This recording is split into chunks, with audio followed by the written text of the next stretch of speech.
Au début, bah, enfin, si tu dépenses 100 000 euros, ils te mettent une ligne de crédit de 100 000 euros.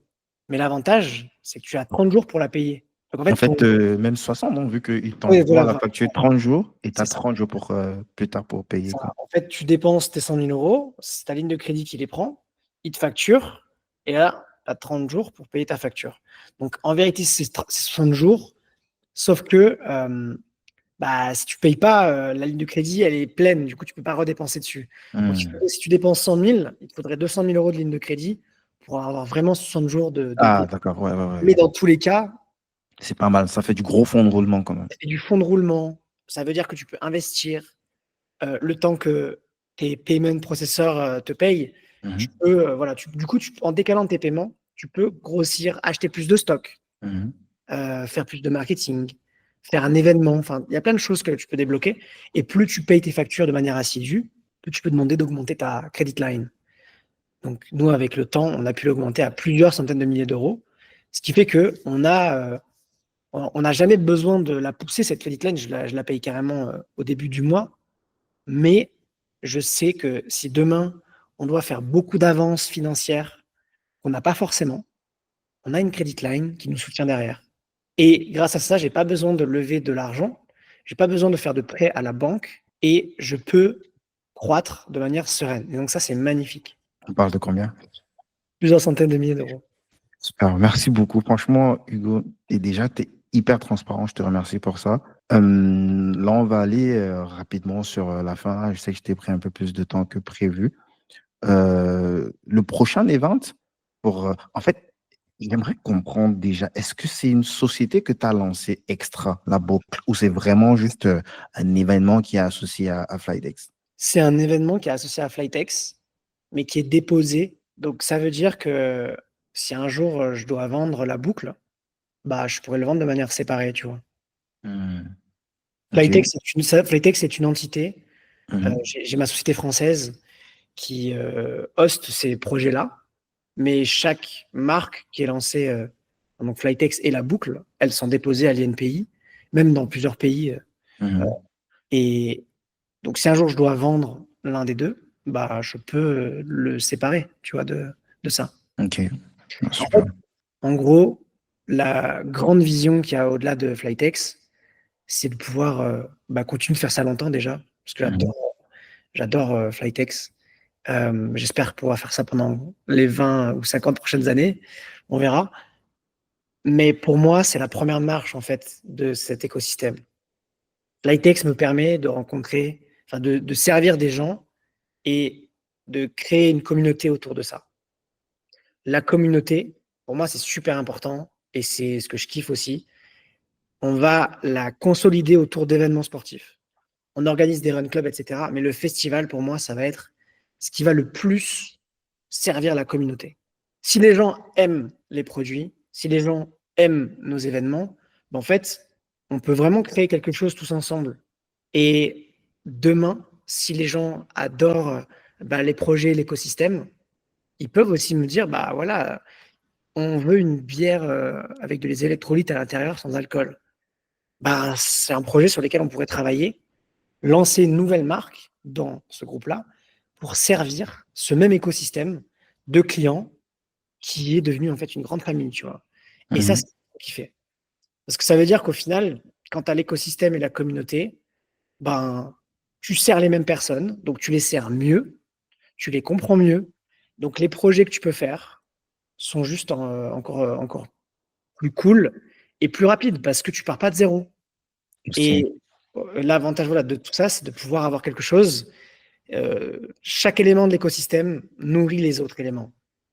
Et c'est Donc, cette vision d'aider plus de gens à faire plus de sport dans de meilleures conditions.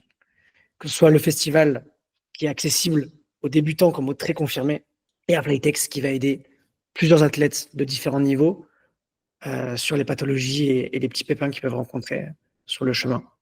là, on a le prochain event, c'est quoi, je crois le 14 septembre, c'est ça? Ça, alors, le festival officiel, donc la boucle, est le 14 septembre. Mhm. On a fait un Go Run Club où on était 300 le 1er juin. On va en faire un deuxième Run Club qui a pour but de présenter la boucle et de faire connaître le festival en juillet, mi-juillet à peu près. On l'a pas encore annoncé, mais c'est ce que je voudrais faire. Mhm. Et, et peut-être un autre tout début septembre. Mais voilà. En tout cas, il y aura 3 petits événements à chaque fois. C'est souvent à Paris. C'est là où on a le plus de monde et que on a beaucoup plus de partenaires avec qui on peut travailler. Et, et Et voilà. on va mettre tous les liens en description. Moi, déjà, pour le 4, je vais juste voir comment on veut parce que je me suis inscrit pour le marathon de Berlin aussi en septembre, là. Donc, je verrai comment est-ce que c'est modulable, là, si je réussis à tenir. Donc, on va mettre tous les liens en description. Franchement, j'invite tout le monde à aller check ça. Et excuse-moi, je vais quand même revenir encore sur Flytext, là, parce que je voudrais un peu comprendre. Au vu de ce que tu spends, tu as quand même une certaine vision du marché.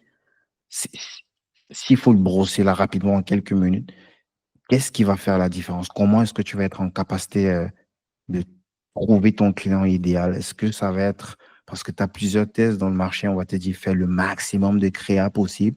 Ce n'est Mhm. comme ça que tu peux que tu peux identifier quel serait ton client idéal et d'autres, tu vas avoir d'autres qui vont te dire de juste laisser le CBO, de juste laisser en fait l'intelligence artificielle de Facebook le trouver par lui-même en lâchant du budget et en n'ayant pas un ciblage ultra précis, quoi. Bah, ouais, t'as très bien cité nos stratégies aussi, mais la vraie stratégie derrière Flytex qui va nous faire encore grossir, c'est un trio. La première chose, c'est de très bons produits. Si tu as un bon produit, les gens en parlent et les gens rachètent. C'est la première chose. La deuxième chose, c'est savoir bien le vendre. Donc, comme tu dis, des grosses campagnes publicitaires, donc CBO par exemple, avec à l'intérieur 200 adsets, avec des publicités qui sont énormément testées et surtout du marketing sincère, du storytelling où on explique ce qu'on fait tout simplement, euh, et beaucoup de créativité, beaucoup de tests. On a une équipe qui est assez grosse en marketing maintenant. On Mhm. sort à peu près 400 concepts par mois. C'est vraiment une usine, mais parce qu'on sait que plus tu testes, plus tu as de chances de trouver des publicités qui sont gagnantes. Et en fait, on adore faire ça, hein. On filme tous les jours, on monte tous les jours. Même moi, je fais encore du montage quand j'en ai envie parce que Ah, ça me plaît en fait. Ça me mhm. plaît. Euh, et en fait, c'est la bonne manière, je pense, de communiquer avec les gens. Il faut quelque chose de divertissant, de qualitatif, un message impactant, sincère, qui explique un bon produit. Et c'est ça en fait. Et la troisième chose, c'est la communauté. C'est savoir créer des relations au-delà du business, en fait. Comment est-ce qu'on peut donner de la valeur aux gens en les faisant passer un bon moment? C'est ça, en fait, qui se souviendront de ta marque. On, a- on parle souvent de love brand, entre guillemets. C'est quand tu es attaché à une marque, mais c'est parce qu'elle te procure, en fait, plus qu'un simple produit ou qu'un simple échange monétaire. C'est, c'est ça vraiment qui, moi, m'intéresse. C'est pouvoir avoir une vraie relation avec nos clients. Et, je trouve que dans la vie, dans les amitiés comme dans le business, c'est important de pouvoir donner de la valeur aux gens et d'avoir des liens qui sont forts. Et voilà. Pour moi, c'est ça le trio. Bon Ok. produit, marketing ciblé avec beaucoup de créativité et de tests, et la communauté en apportant de la valeur aux gens au-delà du business, parce qu'il n'y a pas que ça. Nice. C'est juste le seul. Je sais que la pub, c'est le principal canal d'acquisition. Est-ce que c'est l'unique? Est-ce il y a Non, de l'organique? en fait, il y a énormément de canaux d'acquisition. Donc, je dirais que Facebook, Instagram, c'est le plus gros. Un canal d'acquisition. Mhm. Google, à peu près 10% des dépenses de Facebook, Insta. On a énormément d'ambassadeurs. On a Mhm. à peu près 300 ambassadeurs en France actuellement. Ambassadeur, ça va être quoi? De Ça veut dire, c'est des l'influenceur ou... athlètes. Ah. Non, c'est des athlètes. Alors, tu as des professionnels et des amateurs. Mais Mhm. c'est des athlètes qui utilisent nos produits au quotidien pour leurs défis sportifs. Je fais mon marathon, je fais mon Irox, j'utilise Flytex comme ci, comme ça. J'explique pourquoi ce produit, moi, me parle. En fait, ils expliquent comment eux, ils utilisent. Et c'est un super feedback pour les clients parce que nous, on va l'expliquer le mieux possible. Mais les gens, ils ont besoin parfois d'un autre avis Mhm. et de voir en application réelle, dans des conditions de compétition, comment ça marche, etc. Donc, euh, pour moi, les mieux placés pour parler de Flytech, c'est les utilisateurs, les athlètes et les clients. Donc, beaucoup d'ambassadeurs sur Instagram. On sponsorise aussi des professionnels. Mhm. Et ouais, donc organique, media buying. Et moi aussi, de mon côté, j'essaye de faire pas mal de personal branding, Mhm. d'expliquer que ce soit mes préparations quand j'ai fait mon marathon à Paris, mes défis sportifs. Quand je me blesse, j'explique comment je reviens sur le tapis avec du renforcement. Les produits, quand on me pose des questions, j'essaie d'en parler.